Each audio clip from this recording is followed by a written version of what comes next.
Tonight, report on a fuel tanker rollover that shut down SR 28 near Quincy, and when people can help clean up the shores of Moses Lake. What's happening in sports, Bob?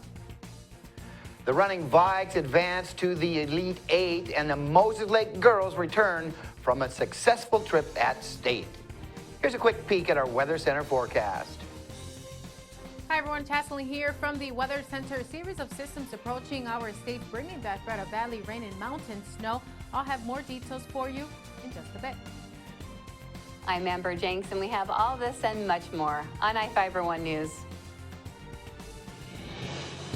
From the iFIBER 1 HD studio here in the heart of the Columbia Basin, this is iFIBER 1 News. Your #1 source for local news, sports headlines, and our very own Weather Center forecast covering the entire Columbia Basin. This is iFIBER 1 News, and it starts now.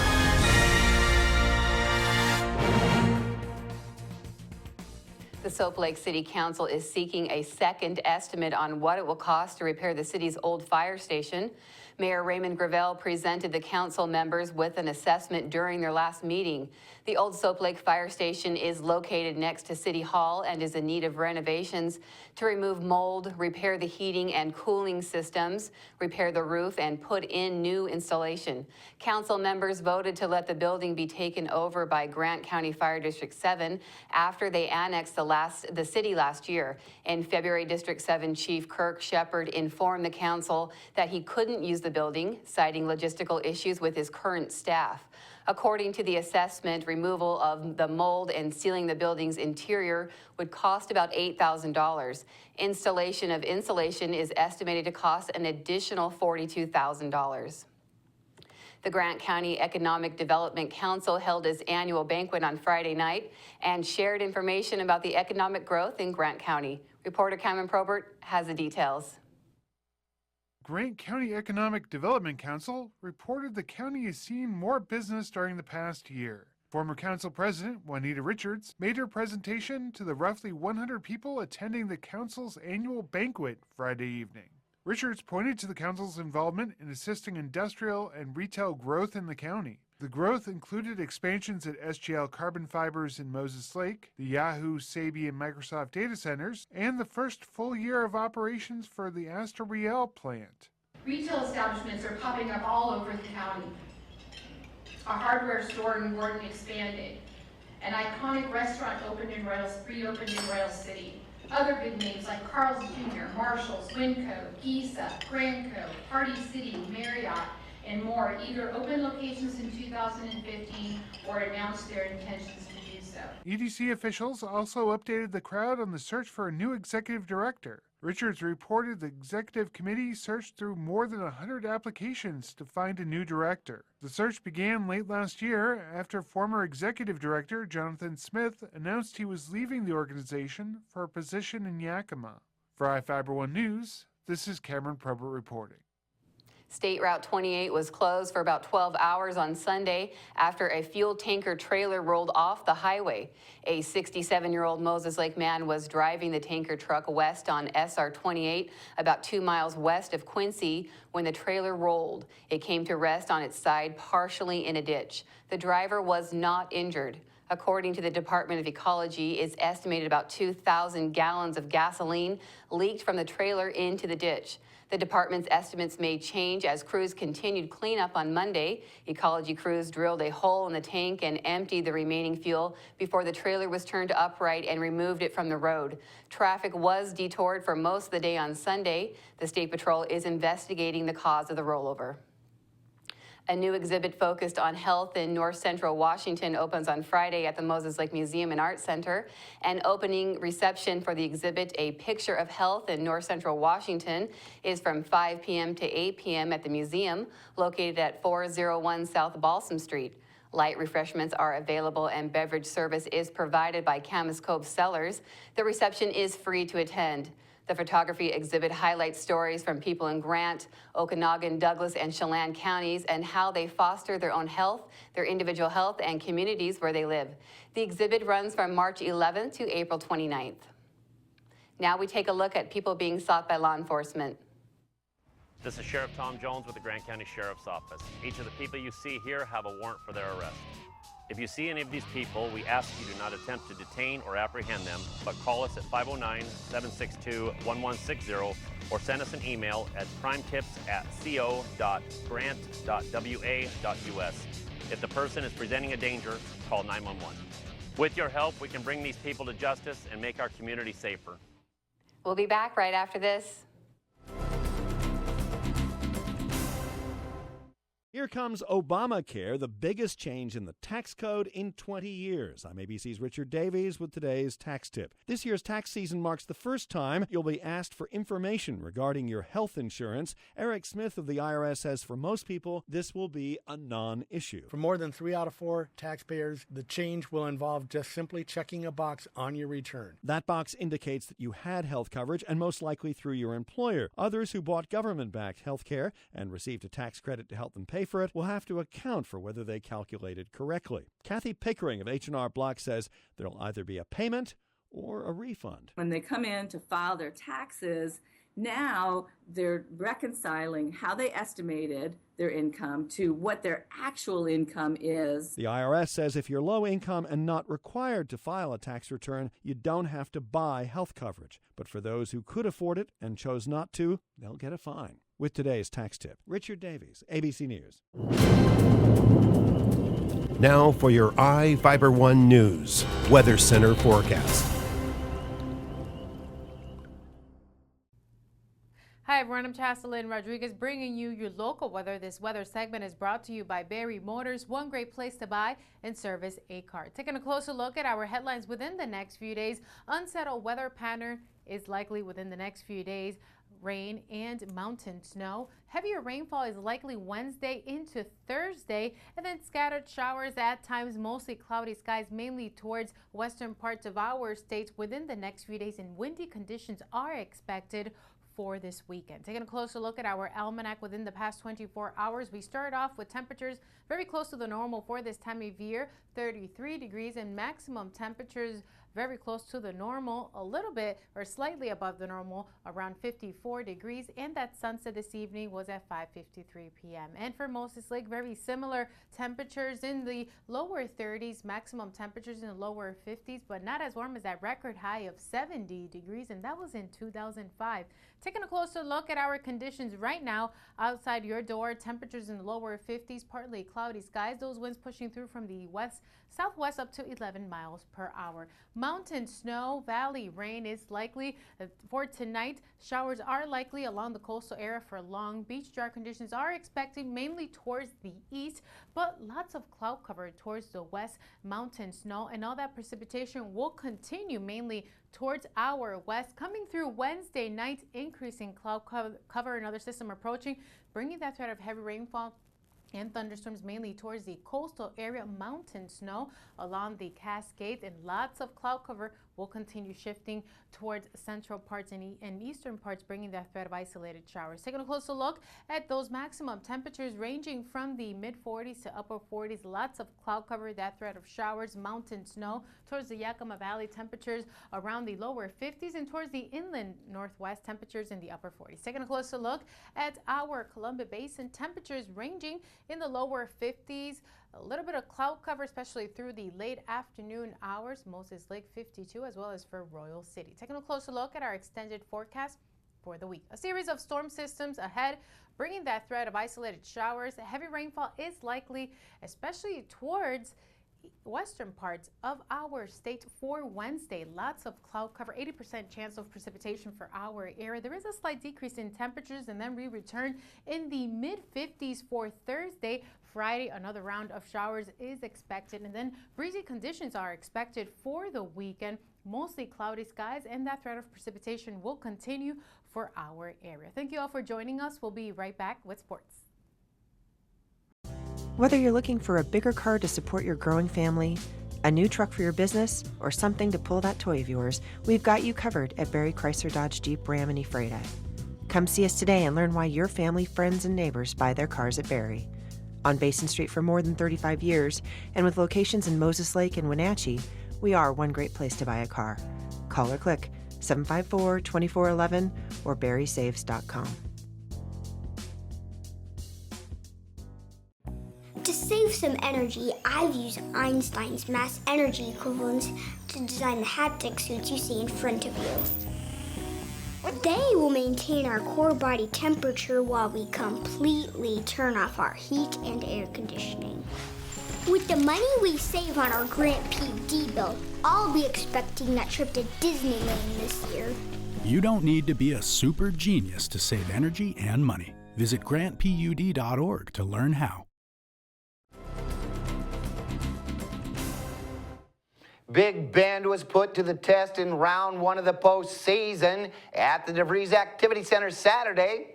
The contest appeared to be a mismatch on paper, but on the hardwood, it was an entirely different story.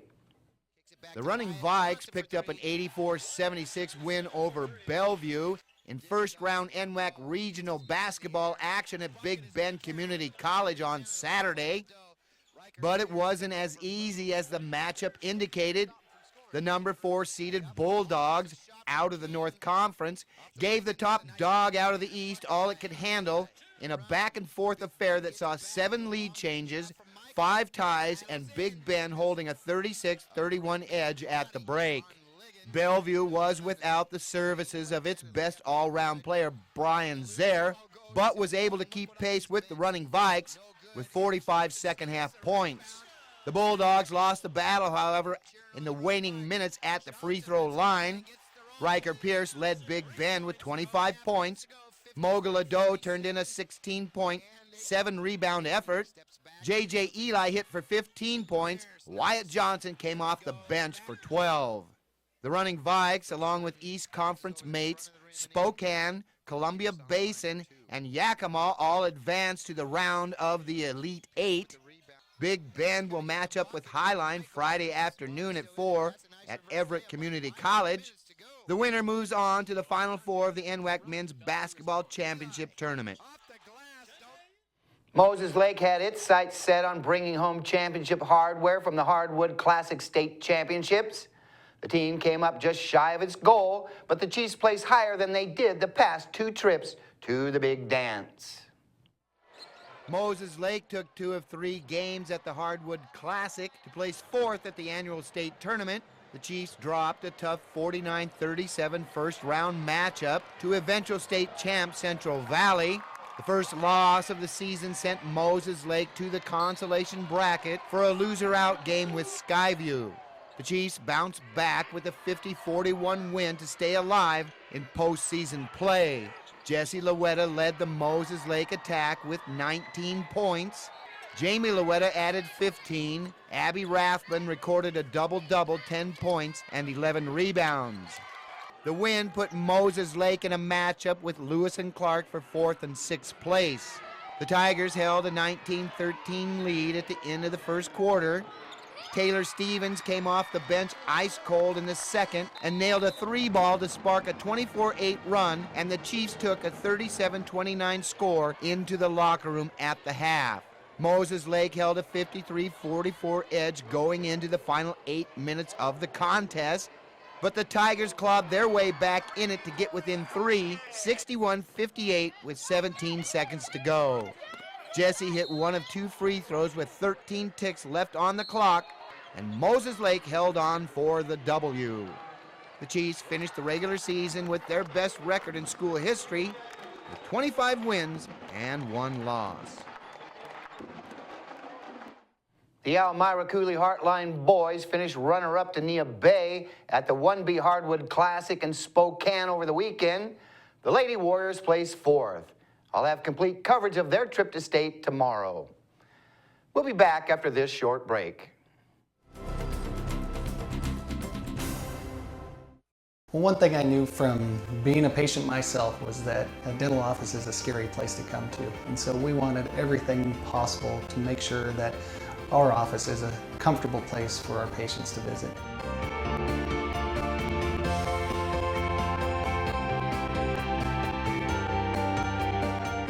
The patients that I have, my clients, have made me a part of this community, and we want to give back in every way possible. You don't have to drive to Seattle for exceptional cancer care. Confluence Health's cancer program delivers world-class care close to home. We have a highly experienced oncology team in a state-of-the-art facility, and we're a member of the Seattle Cancer Care Alliance, which gives our patients access to world-renowned therapies developed at Fred Hutchinson, the University of Washington Medicine, and Seattle Children's. Together with the SCCA, we're delivering world-class cancer care close to home.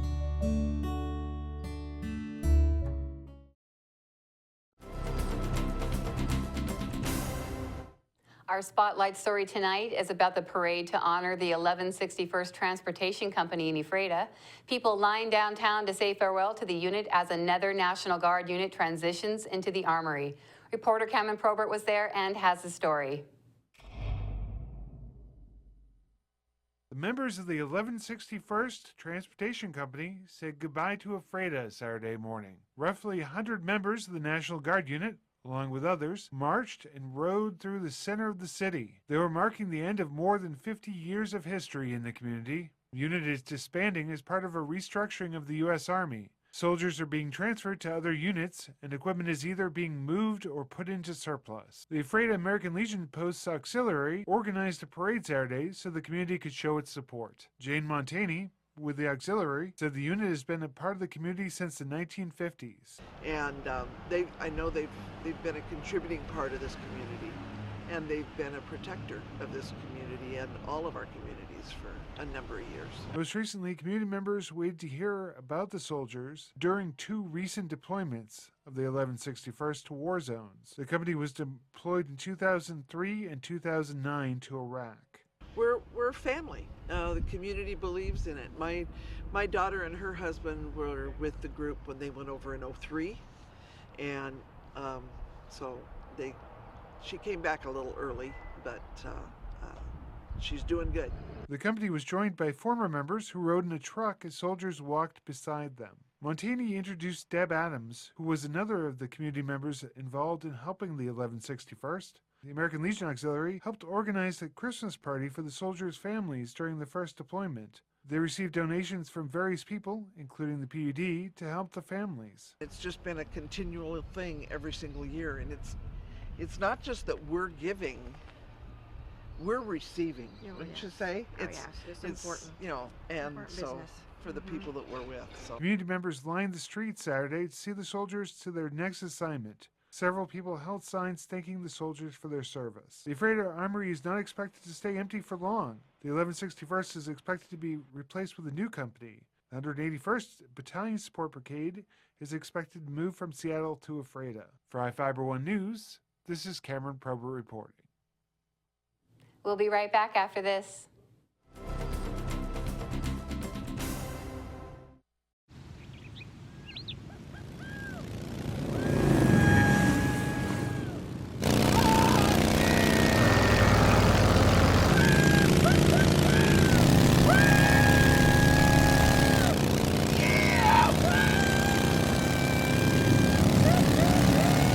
Experience speed like never before when you connect to Grant PUD's high-speed network. Visit grantpud.org to learn more.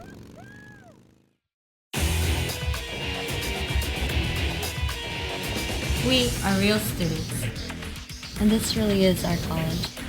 My dream will change the outcome of my life. My college is allowing me to achieve my dream. My dream is to be a pilot. My dream is to be a nurse. Only you can determine your dream.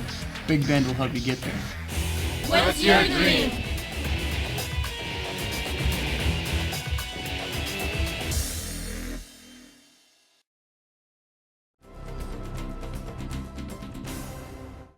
Welcome back. A fire destroyed an RV north of Moses Lake on Stratford Road.